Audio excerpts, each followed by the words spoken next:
In this video, I'll be sharing with you important things you need to do when you arrive in the United Kingdom as an international student. Honestly, some of the things I'll be sharing with you guys in this video will save you unnecessary stress and also unnecessary expenses. So if you think this will interest you, don't go anywhere, keep watching till the end.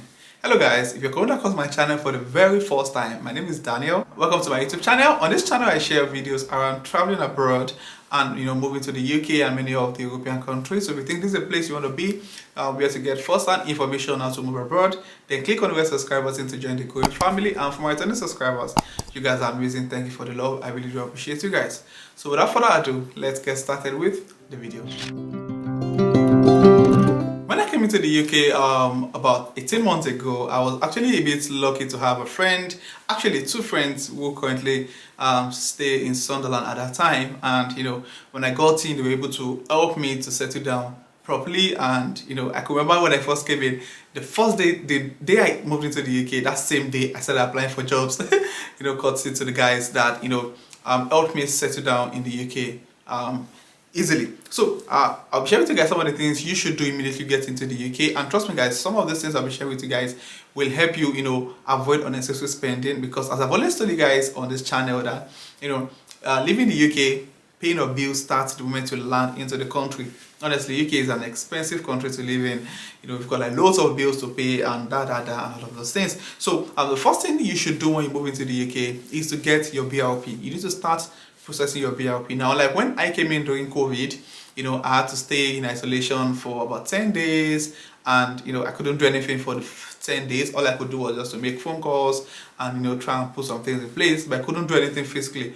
But now that COVID is gone, there's some things you need to ensure you start immediately you come in. I've got a friend that, funny enough, when he came into the UK, he had no UK number until after 2 weeks because of lack of proper information. I got my UK number.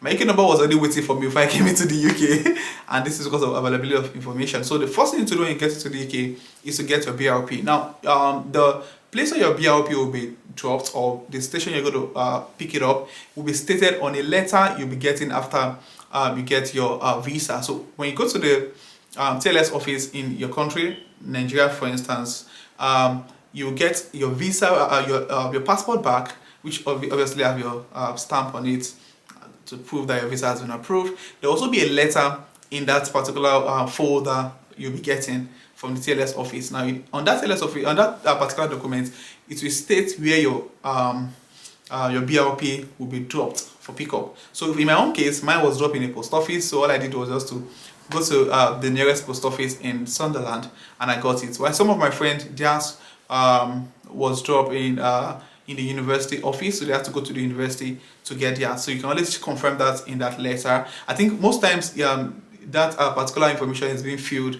when you're applying for your visa. So just check that out and get your BRP ready. The next thing is to apply for your NI. Now the NI is called the national insurance. Now the national insurance is, should I say, it's something that you need to have for you to be able to work in the UK. Now when I first came in, I started applying for jobs, applying to warehouse, to work as a warehouse operative, because obviously that was the easiest job I could get at that particular time. So most of the agents or agencies I contacted at that time said they couldn't give me the job because I don't have an NI number. And for you to get the NI number, initially you need to make phone calls, you call the NI office and all of that. But now you can get your NI online. So just go on. I'm going to put a link in the description, and if I don't, just go on Google how to get UK NI number, and you apply online. And they give you like a reference number. Now, when I came in, I was lucky enough. Some of the agencies I called at some point were okay with giving me a job with the reference number while I wait the proper NI number. So you need to ensure you apply for your NI number. Go online and apply for it. Now, the third thing you need to do when you move into the UK is to open a bank account. Now, the good thing about living abroad, so to say, there are actually so many online banks and banks that don't have like physical offices. So you can open some of these online banks such as Monzo, you can open Monies, you can open Revolut, Sterling, and many others. So just open some of those online bank accounts when you first move into the UK and start banking. When I came into the UK, the naira I had, the pounds I had with me in cash, it was just there. I was practically checking the money every day. Even though I was living alone, I had nobody entering my room, but I was just a bit scared and skeptical about, having cash. It has always been me anyway. Even while I was in Nigeria, I don't hold cash. I'm usually with a card and all of that. So I was a bit skeptical. So I was able to, the first account I was able to open was Monzo, and they denied my application for some funny reasons. I think I probably filling wrong information while applying, and they didn't give me the account was not open, so I had to open Moniz, which was the Sterling actually, which was the first bank account I opened when I came into the UK.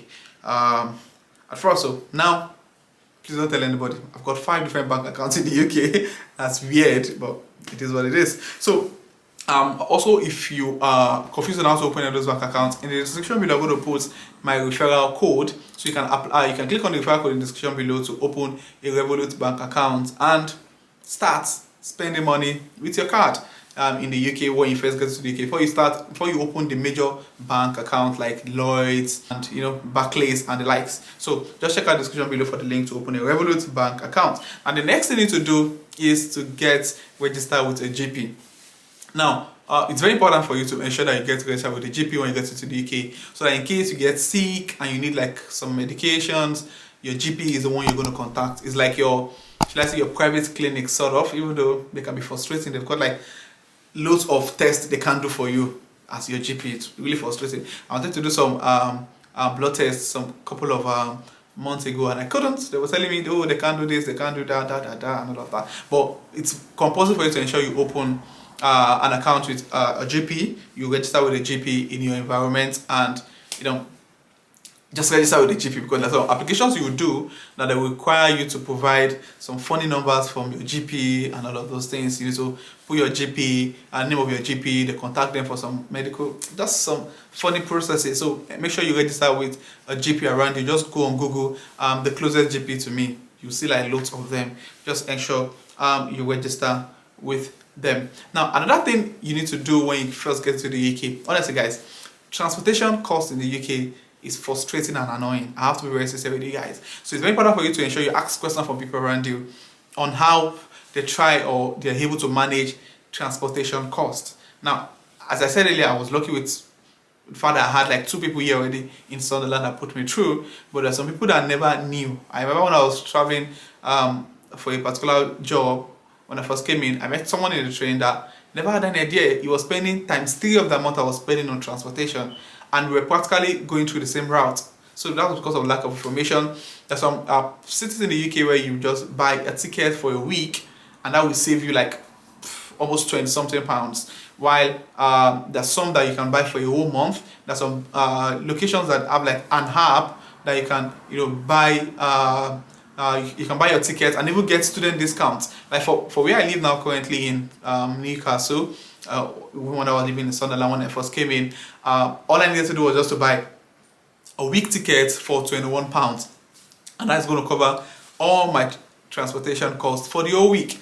But if you choose to start buying your tickets, based on when you enter a bus, you might end up spending over £50 a week on transportation, especially if you're commuting or moving from one location to another. So it's very important for you to ask some of these questions from people already in the city you'll be living. Now, another thing you need to do when you get to the UK is to get your school timetable. Now, there's lots of people who are facing a lot of disciplinary action from their university. I've got like 2 of my colleagues that are currently, facing a panel because based on the school record, they haven't been attending classes. When you come to most schools in the UK, when you want to go in for your class, you tap your ID card to show attendance, and based on their record, these 2 guys haven't been attending lectures, so they got an email to face panel to explain why they haven't been coming to school. So it's important when you move into the UK, ensure you get your school timetable, look at how your school timetable is being structured, then you can channel or fashion your work time based on this timetable. You wouldn't want to focus on work and leave the primary reason why you're in the UK, the major reason or the only thing that brought you into the UK. So ensure you get your school timetable, look at how your lectures has been arranged. I remember when I first came in, because it was COVID, I was having lectures 4 times a week. So Monday, Tuesday, Wednesday, Friday were my lectures day. So I had just Thursday during the week for myself, and obviously the weekend. So for me, my Thursday and weekend, the period that I can choose to pick up shifts and all of those things. So you need to check out your school timetable and channel your schedule based on that. So basically, so also you need to try to connect with people in your class. And for instance, if you come into the UK with the January intake, there are people that came in for the same course, for the same program like yours, that came in September intake. Try and connect with them, ask questions, and get familiar with some of the things you will be doing in the UK as a student. So if you find this video resourceful, click on the like button. If you have any questions as regards moving to the UK, how to get settled, how to sort your accommodation, state in the comment section, and I'll try to respond as soon as I can. And if you're coming across my channel for the first time, what are you waiting for, guys? Click on the red subscribe button to join the growing family. Trust me, it's going to be worth your time. And for my amazing returning viewers and subscribers, thank you guys for the love. Thank you for being here. I really do appreciate you guys. So this will be the end of this video, and I will see you guys in the next video. Thank you.